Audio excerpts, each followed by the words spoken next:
Hello and welcome to the Data Career Academy podcast. This is a show dedicated to closing the information gap between data job seekers and hiring authorities about the challenging data analytics job market. My name is Albert Bellamy. I'm the host of the show, and it's my goal to highlight aspiring data analysts and their abilities in order to get them hired, to spotlight recent hires and how they successfully navigated the hiring process, as well as to find out from real industry experts what the job market looks like from the hiring side and how all of that can benefit you, the listener. So let's get into today's episode.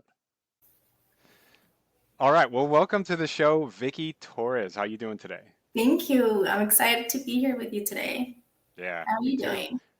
Doing very well, thanks. So for the people at home, I've been connected with Vicky for quite some time and followed her journey from like college graduate to intern to all sorts of other assorted job-like substances that I cannot wait to talk about because looking back, I was privy to some of it, but looking back, prepping for the interview, I was like, man, she has done a lot of stuff and love to see that. So, Vicky, the floor is yours. If you'd like to introduce yourself to us, please tell us about yourself.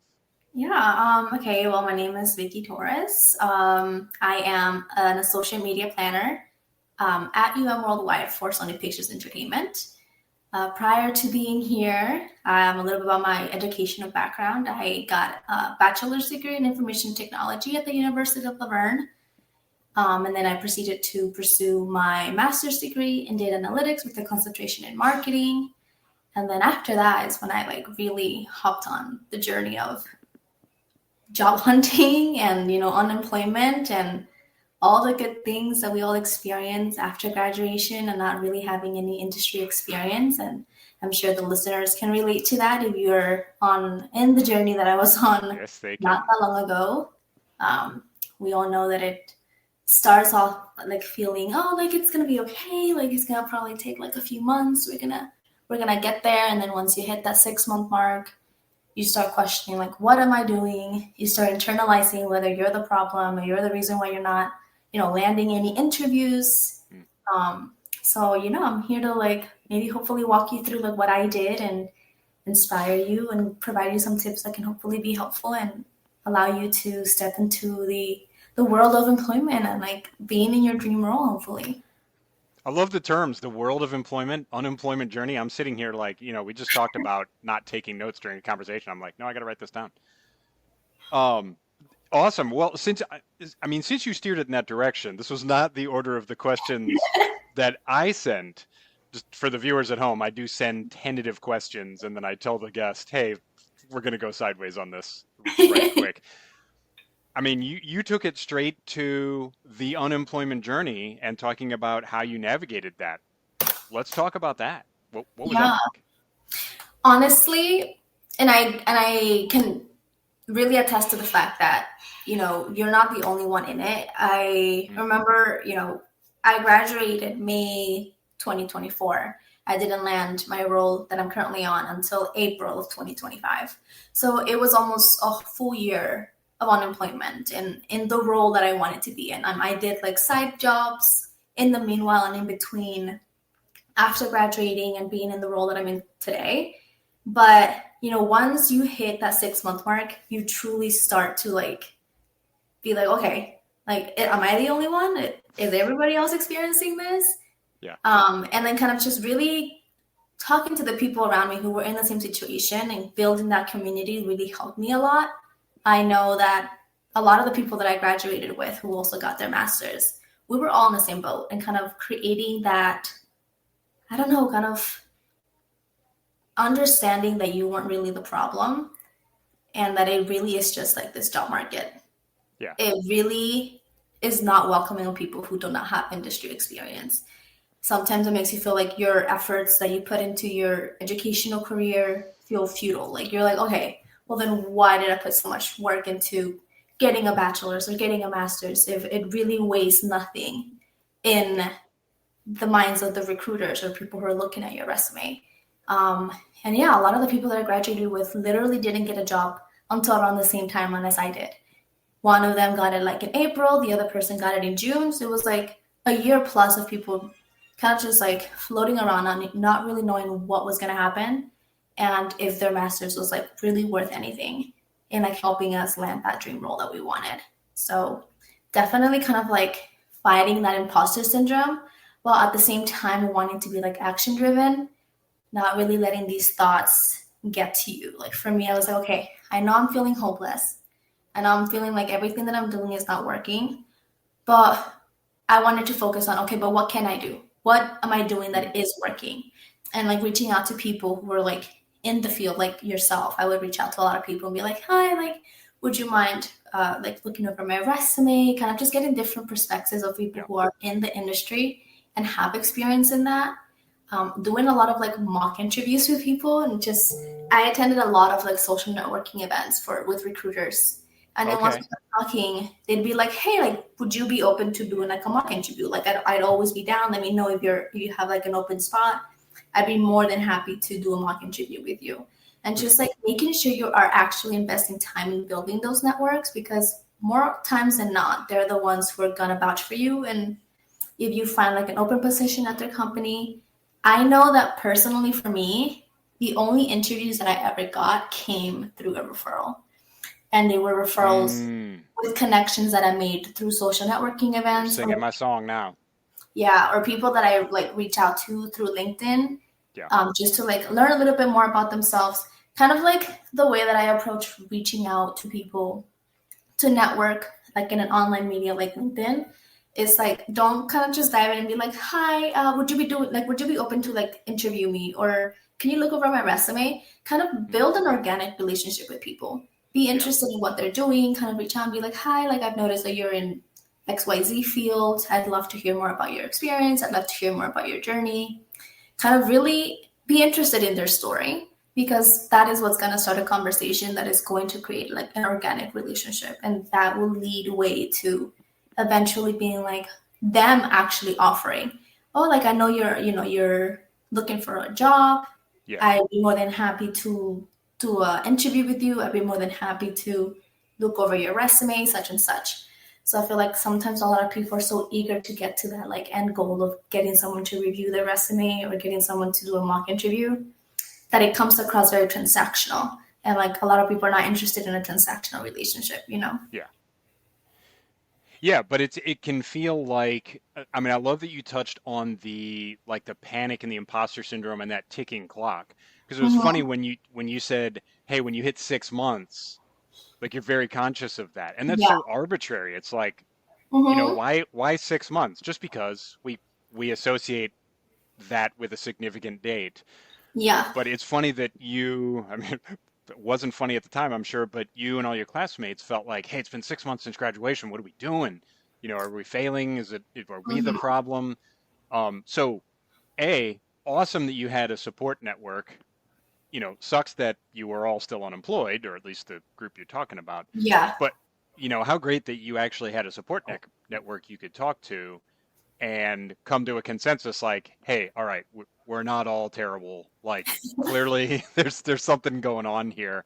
Yeah. But did you guys so I'm curious about that now. Like did you and your peer group, your mastermind if you will, did you guys share like information, tips and tricks like, hey, this is working for me, this is working for me, and do you feel like you made each other better?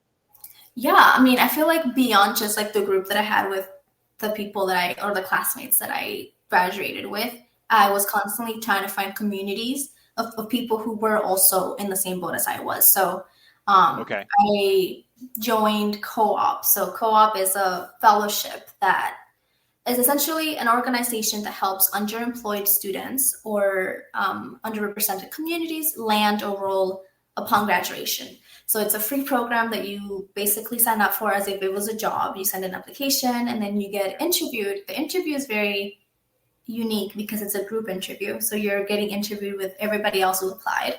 And Wow. it was very I really loved it because you really through the interview, you got to see what the program was going to be like. It was very community centered. Okay. And so co op was another way for me to kind of build my social network and kind of get in, I guess, build a community of people who were going to provide me with the resources that I needed to kind of get out of the what I considered at the time was like my funk. I was like, I like hit a plateau where I'm sending all these applications and I'm just not getting anywhere. Like I'm not getting called back for an interview. Like I'm just, it felt like I was just sending applications into a void that were never going to see the light of day. And I was like, but well, what am I going to do about it? Like I have to get in touch with real people who are going to be able to provide me with tips and advice that maybe people around me can't. You know, I'm a first generation student, so my family like has no idea what it's like. They're Yeah. entrepreneurs, so they started their own business. Supportive, but they can't give you any advice. Yeah, they're like, well, why Yeah. don't you do this? And they're, my family, we're Hispanic, so their Yeah. mentality is a lot like, well, Mija, why don't you go to the companies in person and hand in your application? And I'm like, they don't accept applications like that. Like, you need to submit it online. And They they're would like, look at you a little funny. They would be like, they'd be what are you like, doing? You'd be uh, talking to a security guard. I know you'd be like, where do you Yeah. want me to send it? It's like, Yeah. so it's like, it's kind of also kind of being in that like circle of having people who are being, I don't know, empathetic to your situation, but not really understanding the struggles that come Yeah. with it. And that was my way of trying to find a community of people who did. And also people who kind of understood. I was like, I need a grown up to tell me what to do. And you know, I don't have anyone around me who's been through it, who has, you know, gotten their degree and are looking for a corporate role. I don't know what I'm doing. And I feel like that has been like a constant theme throughout like my educational career and my professional career now. I literally am just like, it's trial and error. I try it out. If it doesn't work, I try something new. Because Wow. a lot of the times, just like myself, a lot of people just don't know what they're doing and they don't have the people around them to tell them like, oh, this is what you have to do and this is going to work. And it's just like trial and error. If it doesn't work, like, you know, kind of dust it off and keep it pushing. There's going to be something that's going to land, and kind of keeping track of the things that are working in your favor and then kind of building off of that. That was like my strategy. I was like, if this is not working, let me just try something new. Okay, that seems to work. Let me build off of that. Let me add another layer to that, see if that maybe helps boost what I'm trying to do. And if it did, I kept building up on it. And if it didn't, I was like, okay, let me try something else.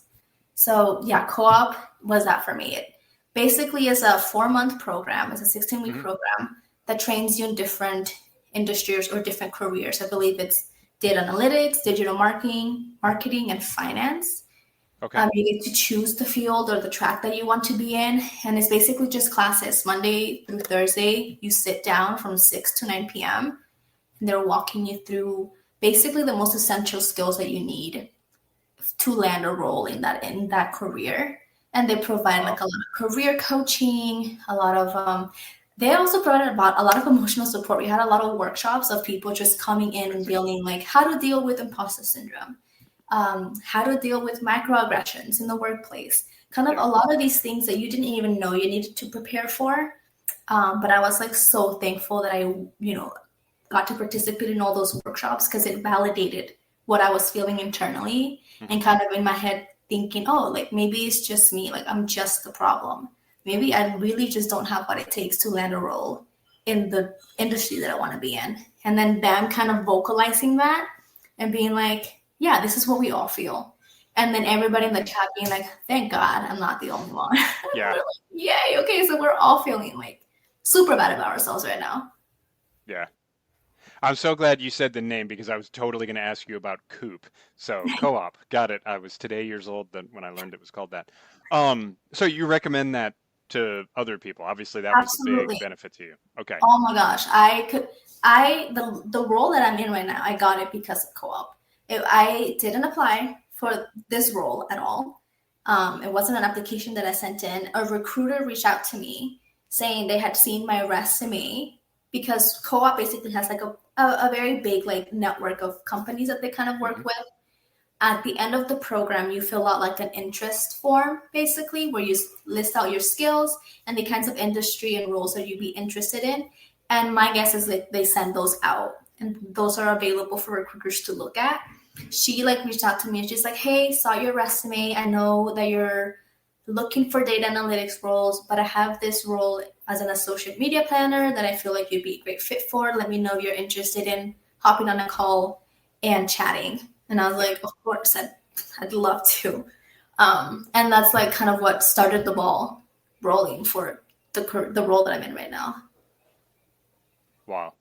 Yeah, so it wasn't even like an application that I like sent out, and I was like, oh, okay, so like co-op kind of they were the reason, and they are the reason why I am where I am at right now.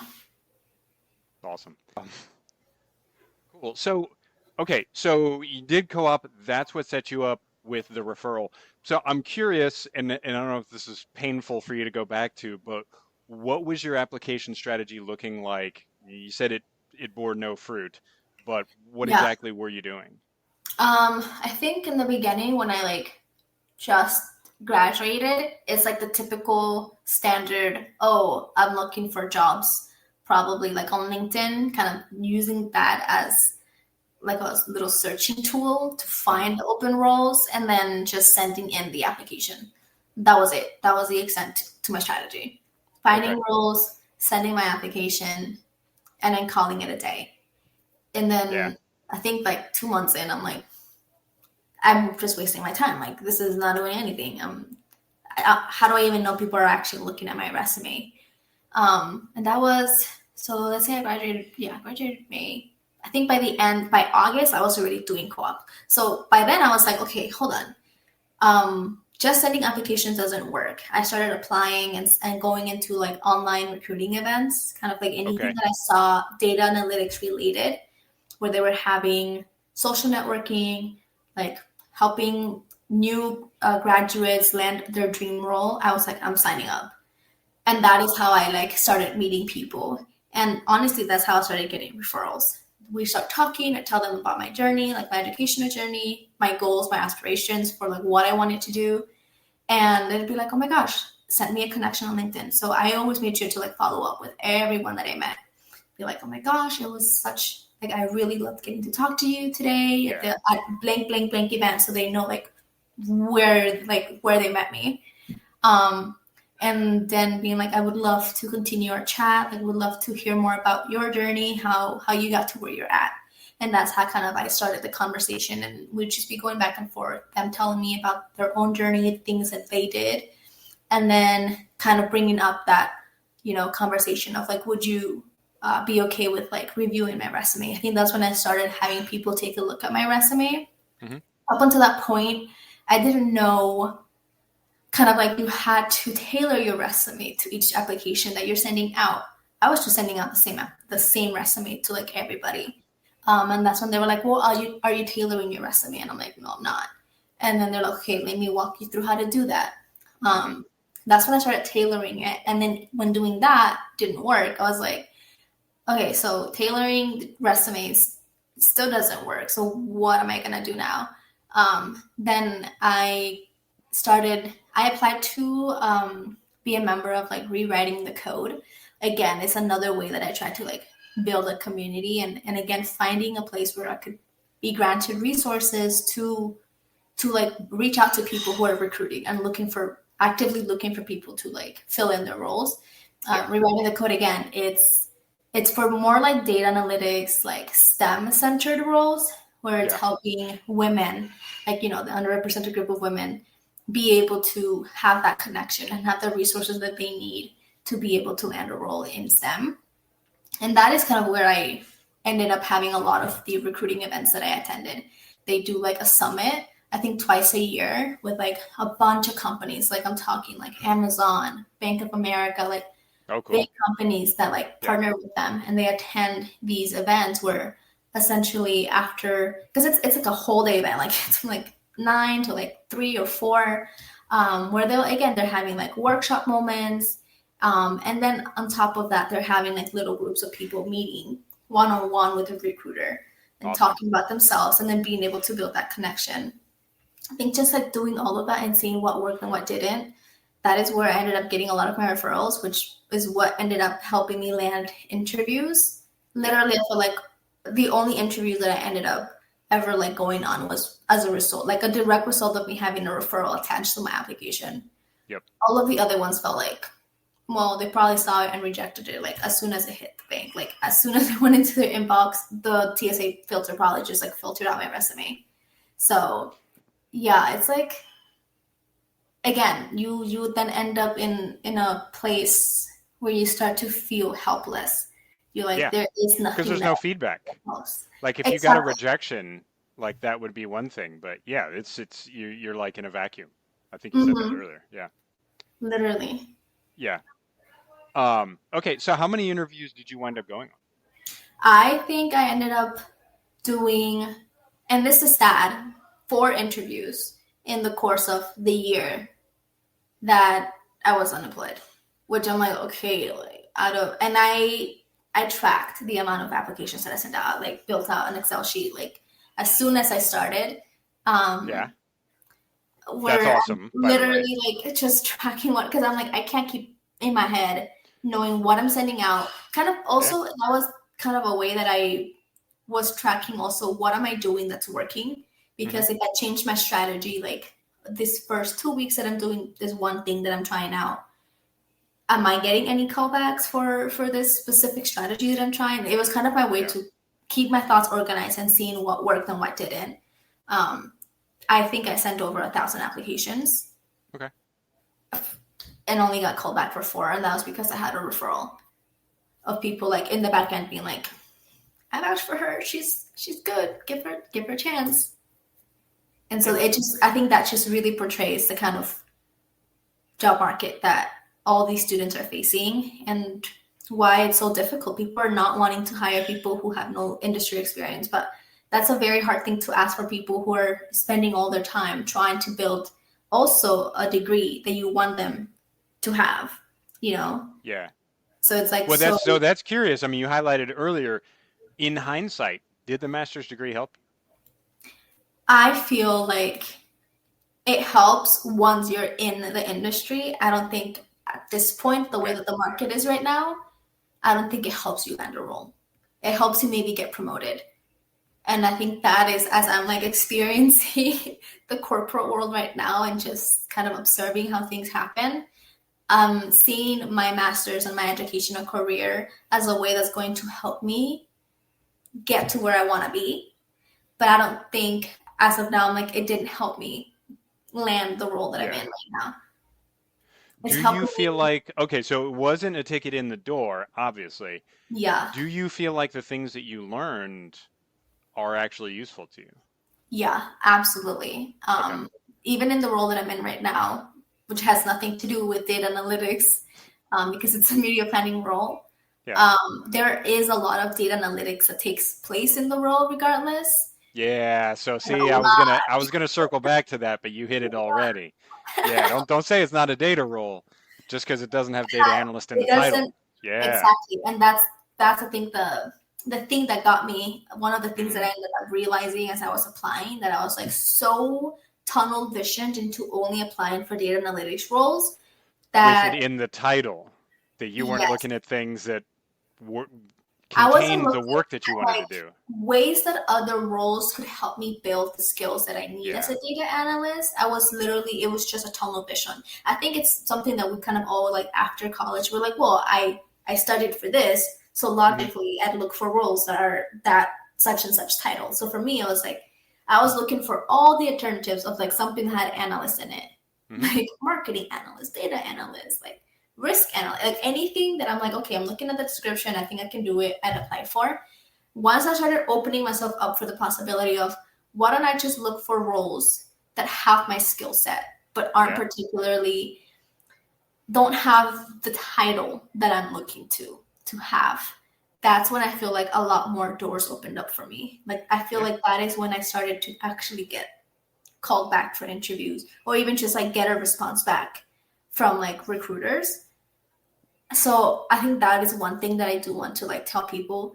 I know it's really hard, especially if you put in so much work into like the degree and the position that you're like in your head imagining yourself to be. I think ultimately kind of having that like long-term vision, long-term goal of I will eventually get there, but I don't have to start off in that position. And then I know that there are plenty of people who also like graduate and then immediately like end up landing their dream Yeah. role as whatever it is that they're looking for. But I think sometimes opportunities present themselves to you that are going to help you be in an even better place that you never imagined you'd be and like open up opportunities for you to maybe see things that you didn't think you'd be interested in. Like in the role that I'm in right now, I never imagined I'd be in the entertainment industry, but here I am learning so much and like loving every second of it. Yeah. And every time I speak with like my coworkers and people who are in different roles in the entertainment industry, I'm like, huh, that sounds fun.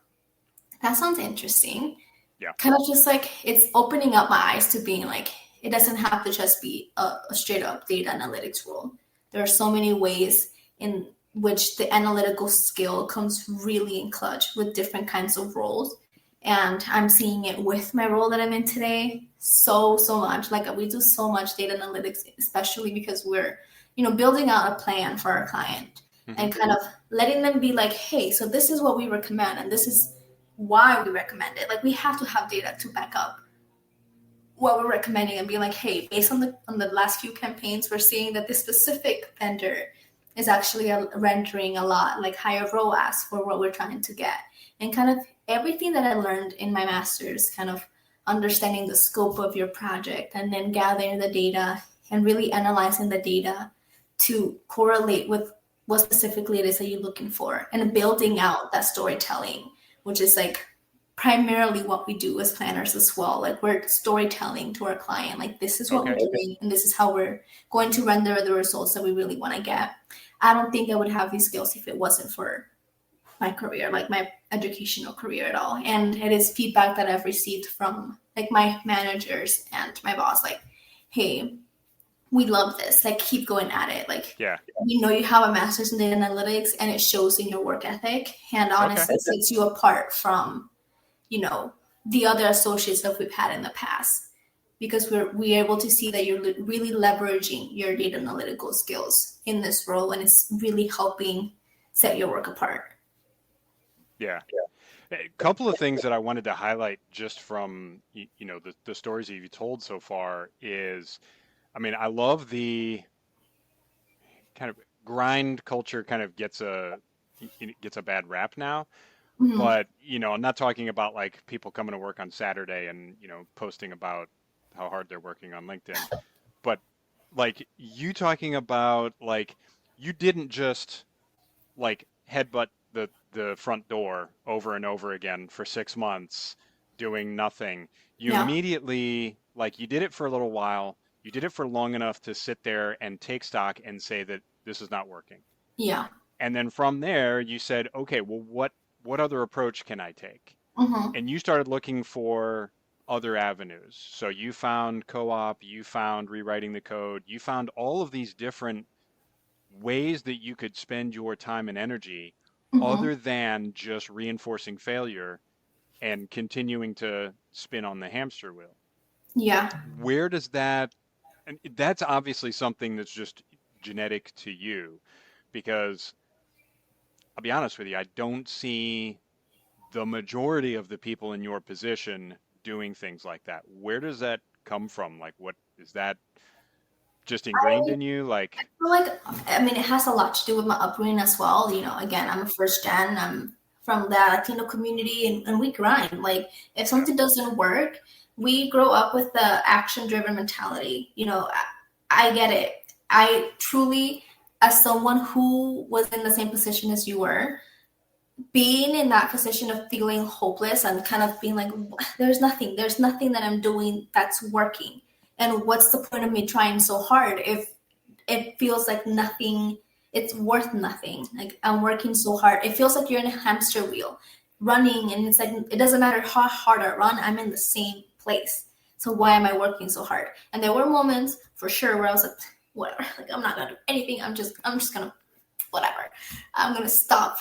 But then it was my mentality of like, okay, I understand it's not working, but why is it not working? What can I do differently to make it work? You have to have that action-driven mentality, because if you're just stuck in wishful thinking, that's all it's going to be. Like what you're hoping, your goal is only going to be a vision. It's only going to be something that you wish you had and not something that you're actively working towards. So like for me, I was just building out like a plan. I'm like, okay, this is where I want to be. What can I do to get myself there? Right now, I'm in stage 1 of trying to get myself to like my 5-year goal to my 1 year goal. What can I do to get myself there? And if something is not working, then let me try something new. If like the stairs are not working, let me take the elevator. The elevator is not working, let me call a helicopter. I got to do something to get myself there. So it's just kind of having that mentality of like, if it doesn't work, even though it's hard, maybe reach out to the people who might have an idea of what you can do differently, and again, that always comes back to that community. Like, you have to build a community of people who kind of have that foundational understanding of what can you do. Co-op provided me with career coaches. As an alumna, you have access to these career coaches, and honestly, that is who I always ended up going back to when I had an interview or anything. Even during my job searching process, once I was like, I don't think it's working, I reached out to my co-op career, and I love him. His name is Jonathan. I was like, hey, Jonathan, like, I don't see anything working. Can we have like a quick meeting so we can run through maybe things that I can do differently to find roles, to apply for roles? And he was like, absolutely, let's meet. Every time I got out of my call with Jonathan, I felt so much lighter. I was like, okay, like, I got this. I'm figuring it out. I'm walking towards something. But I feel like sometimes you lose track of what it is that you're working so hard for. And sometimes you need someone to ground you and be like, you're doing okay. You're doing what you're supposed to be doing. So he's giving you half pep talk, half strategy session. Yeah, he's like, let's figure it out. You're okay. I know it feels like you're drowning, but you're gonna be okay. We're gonna figure something out. And really, again, having that person or someone who can calm you down and ground you to be like, okay, I understand it feels like you're not going anywhere, but as long as you keep working, you're working towards something, Yeah. Well, I love the fact that, so earlier you touched upon, got it, the job market it's not the same as it used to be. It's not just a get degree, apply, get job. Yes. There's much more to it now. Mm-hmm. The thing that I see people doing is I see people using that as an excuse. And I don't think they know they're doing it. They're not sitting there immediately going, woe is me, and kind of bunkering down, but eventually they get there. And you talked about having some sort of instincts towards wanting to quit, wanting to kind of mail it in. But from there, you immediately, what I take from your journey is you immediately went towards radical accountability and you said, I can do something about this. Yeah. And so, that grind is not just, do the same thing harder, because, 10 times 0 is still 0. Yes. And you were getting nothing out of the process. So you realized, hey, work harder, sure, maybe that's required, but work differently. And you went and figured out what that different thing looked like, or different things. That's where the kind of special sauce is. And that's the thing that I find is probably an example for people out there, is like, hey, you can take accountability for this. Yeah. Like, the job market doesn't decide your fate. You can make a change. Yeah. And kind of just, for me also, I think it's just like how I am. I'm a very optimistic person. So I'm like, I have to find the silver lining in all of it. So as I was unemployed, I was like, what can I do with my time to make it productive? Like, I don't want to just be sitting in front of a screen sending in applications. I applied to be a sub. So that's when I started working with Swing. Okay. I started working with Swing, I believe, August. So around the same time that I started co-op is when I'm telling you, like, July and June and August were like, it was the month. That was a creative time for you. I see that. No, it was when I was like, I'm done. Yeah. I'm done sitting around. I'm done waiting to like get called. I'm done just feeling bad about myself and feeling bad about the fact that I'm not getting anywhere. I'm going to start doing something about it. So I'm like, I'm going to start working, even if it's not in the field that I want to be in. I want to make money. And it's not because I needed it, because I live with my parents, and my parents are like the best parents in the world. And they were like, you do what you got to do. Aww. We got you, Nice. And so it wasn't because I needed, financial stability, which, like, I thank God for that, because not everyone is in the same position as I am. And that it was something that retrospectively, I understood that from the very beginning because of the people that I graduated with. So I knew a lot of them were international students. So they had a very short window after graduating to be able to get, like, sponsored to stay in the country. So I was like, as bad as I feel right now, I still have to be thankful for what I have.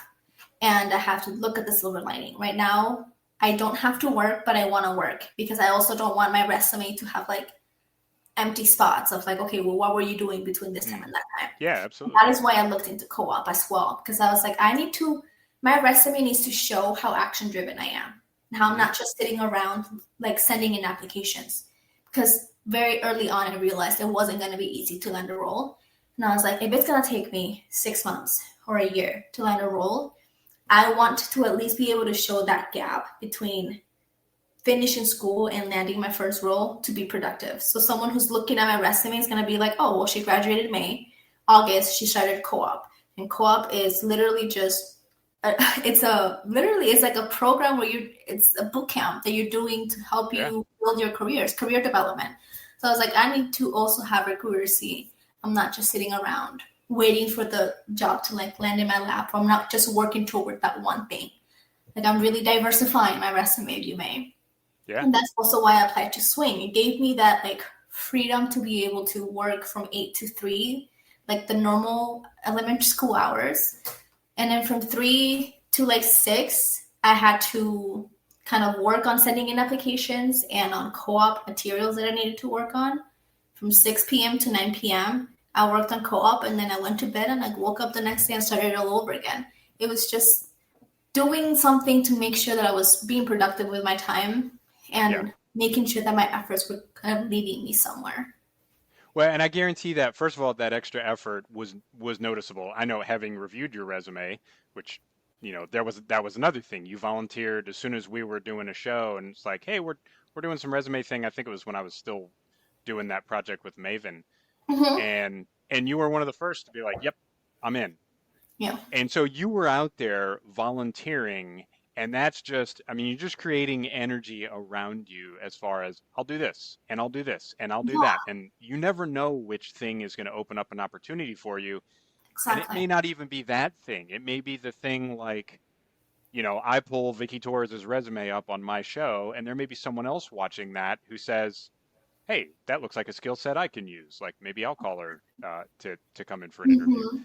Mm-hmm. So it's just sometimes it's just the action of putting yourself out there and saying, "Me, I'll go. Like I'll do it."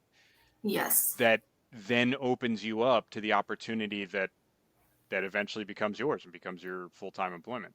Yeah, and I feel like the journey, like the unemployment journey, really, that was the one thing that I like, the constant theme that that kept seeing, which was like getting out of your comfort zone.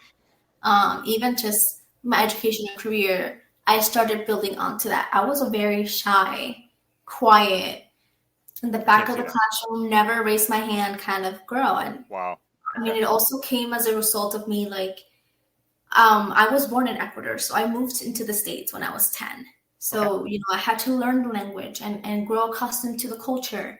And that kind of just led for me to be more shy and more kind of conservative. Like, I don't want to talk to anybody. Like, they're going to judge me, make fun of me, even though I never really cared. Because, like, the second anyone made fun of me, I'd be like, principal, someone's saying something about me. It was never that. I think it was just like this self-conscious thing of like, they're kind of not there never being a space for me to speak up, and kind Hmm. of being like, oh, like, would anyone really care what I have to say? Will they think that I'm like just ignorant about it or like not know about it because I don't know the language that well? And it kind of just that internalized into like high school where I was just like very quiet. Once I started college, I was like, no, girl, we gotta do something different. We gotta change, especially being in like the STEM field. I was in information technology. So like very early on, I was like, oh my gosh, there's a classroom of like 20 people and I'm like the only girl in it. How Wow. intimidating. And to me, again, it's because of the way that I was raised, it wasn't something that like intimidated me. It like pushed me to work harder. But I was very cognizant of the fact that it could be an environment that could make people or women in my position be like, I don't really want to pursue Hmm. this career. And I reached out to like the chairwoman of my department and I was like, hey, like, do you know like what the dropout rate is for like women in the computer science department? And she was like, yeah, like it's very high. It's significantly higher than the guys. And I was like, okay, well, let's do something about that. And I built my Women in Technology organization because I wanted to create an environment, a safe space for women to understand that they're not the only ones pursuing a career in this industry. And I wanted them to feel supported to pursue a career that they were passionate about, despite the fact that maybe they were the only person or the only woman in the classroom. Because you do get microaggressions in a classroom when you're the only girl. The assumptions that you when you're asking for help, the assumption is that you want the answer, not that you want like the logic behind the answer. And so whenever you'd be like, oh, hey, like I'm stuck on this line of code, like, can you help me? Can you walk me through like how you got your answer? They'd be like, here's the whole code sheet. And you're like, that's not really what I asked for though. Yeah, I want to learn this. Yeah, like I want to understand how we're getting there. And then kind of just building that community and helping the other female students understand like, hey, we're in this together.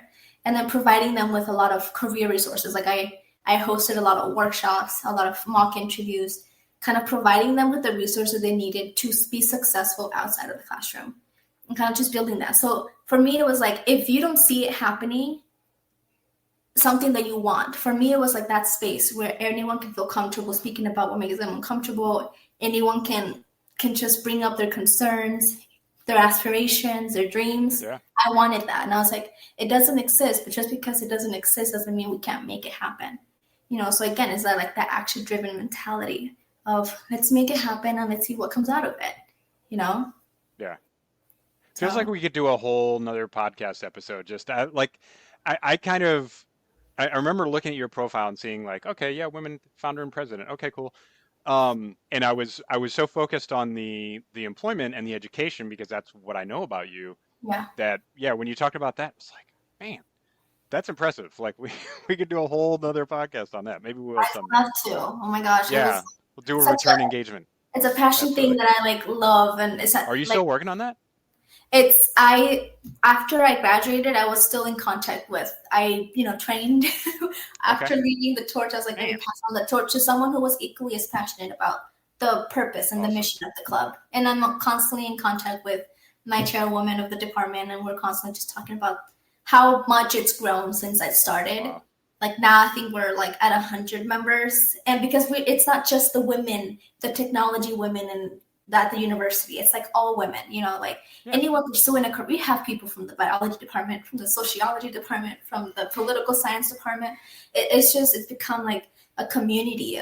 Really, just we're all building each other up for success. Basically, like no one's competition. We're all in it together, and your win is my win. Yeah, no, that sounds fantastic. I'm glad we I'm glad we brought it around to that. So we could. So speaking of whole other episodes, we do need to land this plane at some point. And I was gonna kind of be like, hey, time to pay it forward. How can you? But you clearly are already doing that. Real quick, what recommendations do you have? Couple of minutes. If you've got a couple of nuggets to pass on to people, following behind you, be they any person, women, Hispanics, whatever. What are your recommendations for people that are out there and maybe they're coming up on the 6-month mark and they're hitting the panic button and they're like, hey, this is not working for me? Yeah, I would say, again, there are like a few things that I came across that really just helped me. Again, you have to go out. Even if it's not like going in person, there are a lot of online events, a lot of online social networking opportunities that you can sign up for. And not only is it going to make you feel better coming out of it, because you're really going to see that you're not the only one in this position, you're going to come out of it with a lot of connections with people that are going to, hopefully, if you build the relationship organically and kind of continue to reach out. Like it truly is not just about like, oh, I met them and they'll remember me and they'll reach out to me. No, like you have to take that first step forward. Like every single thing that you do, a lot of the times in this process, you have to be the one who takes that first step. And so reaching out to people after you've attended recruiting events and tell them like, hi, thank you so much for talking to me. Like, I really enjoyed our conversation. I appreciate you taking the time to speak with me. I'd love to continue the chat. I'd love to talk to you about your journey, blah, blah, blah, blah. And kind of leading into that segue of let's talk about my resume. Let's talk about maybe potential opportunities at their company that they might be having. I know, like, after conversing with a lot of these recruiters, or even just people who were working at certain companies, they'd be like, hey, actually, I saw that company's hiring for XYZ role. Let me know if you'd like to apply. I'd love to give you a referral. And that is something that I'm doing right now, that I get to go to panels and people will like reach out to me.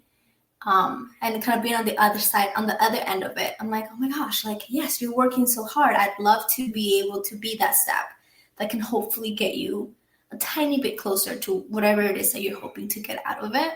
So again, I attend a lot of recruiting events, not even just recruiting, but just social networking events in general. You never know who you'll meet.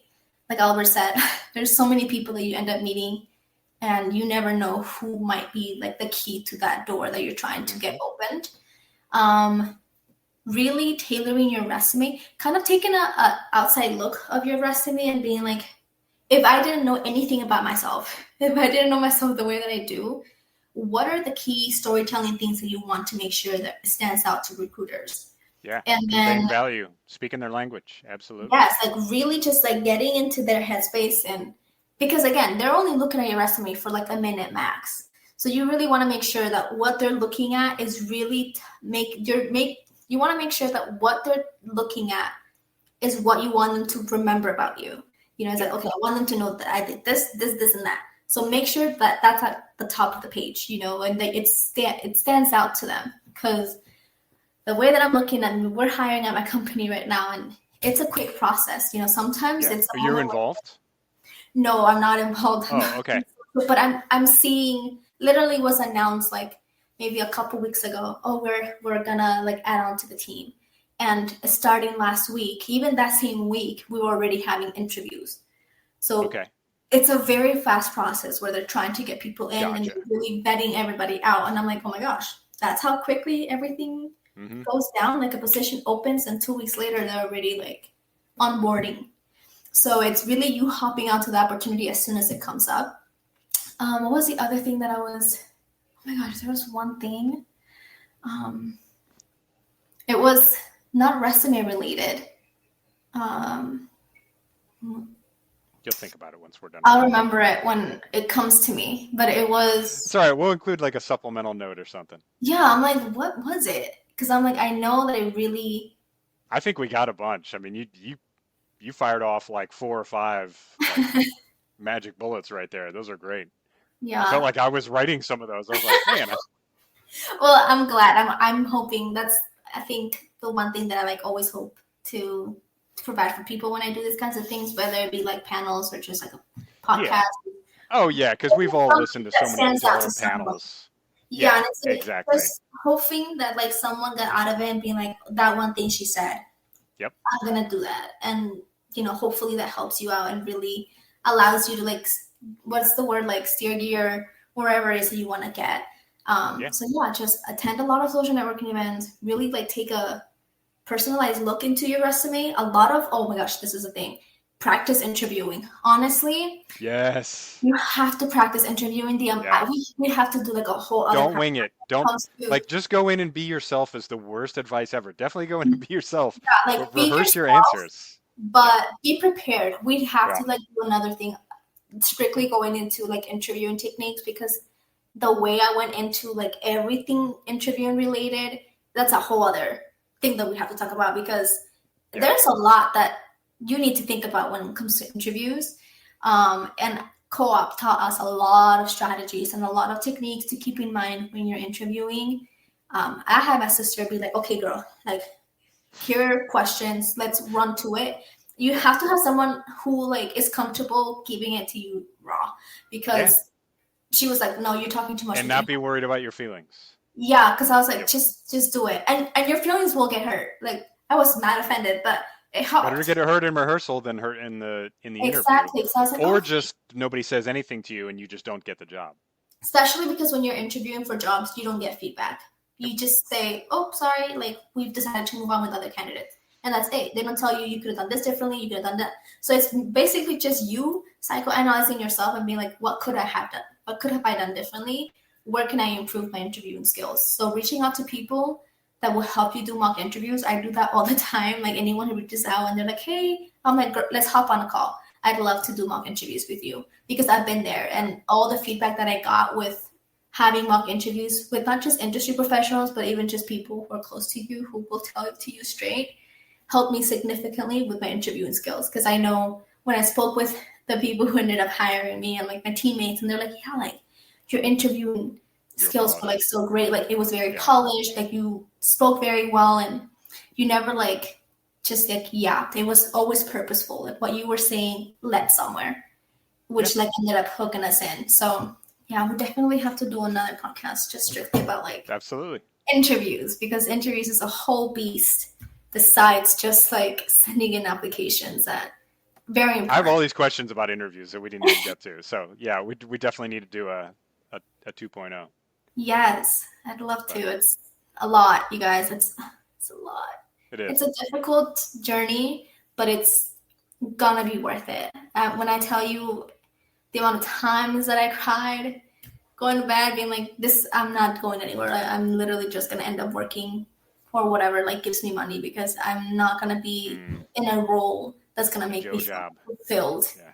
And now I am where I am, and I'm like, okay, like everything that I did led me somewhere, and it truly is where I am right now. It was a direct merit of like having done the things that I did, going into co-op, even just like working for swing education. I built so many skills, like transactional skills, that I was Oh able to yeah, substitute use teacher. in Are you this kidding me? position. Oh my gosh, it was so, I loved my students. It Yeah. was like just doing all that, being in a structure that allowed for me to build the skills that I'm now able to use at my current role. Yeah. Everything works toward building your character and building who you want to be. So putting yourself in those situations and in those positions, and even if you feel like you're going out of your comfort zone, that is building your character, and it's going to build the character that's going to make you stand out as a candidate when you start interviewing. So it's all working towards something, and you're not alone. Yep. It's all for your good. Okay, well, Vicky Torres, how can people find you? Where do you hang out on the interwebs? I hang out in LinkedIn. I Okay. love LinkedIn. That is literally where a lot of people reach out to me, and that is where I love have it's easier. Like you know kind of what you're going to be talking about in LinkedIn. Yep. And yeah, I'm just working on building my LinkedIn to help people, like really just help whoever wants my help in Yeah. the job searching journey, even just again in anything that you're applying for, like reach out. I'd love to do mock interviews. I'd love to review your resume. That is just what we're here for. It's a community. I feel like that's why I love LinkedIn. It truly is a community of people helping people. And that is where you can find me. Yeah. Awesome. Well, we know you're definitely invested in helping your community, and I appreciate that. Well, Vicky, that is all the time we have for this episode, but we'll definitely work on getting you back on the show. Been a pleasure having you on. Oh my gosh, thank you for having me. I loved our conversations. Absolutely. With that, folks, Semper Fidelis. We'll talk to you later. All right. Friends, thanks for joining me for a great show. If you'd like to hear more, I'll have the guests' contact info in the show notes below. If you'd like to get involved with Data Career Academy and find out more about what we do, please visit my website, themajordata.com. Or you can join my LinkedIn group for exclusive free content and first looks at what I'm working on. With that, Semper Fidelis, and I'll talk to you later.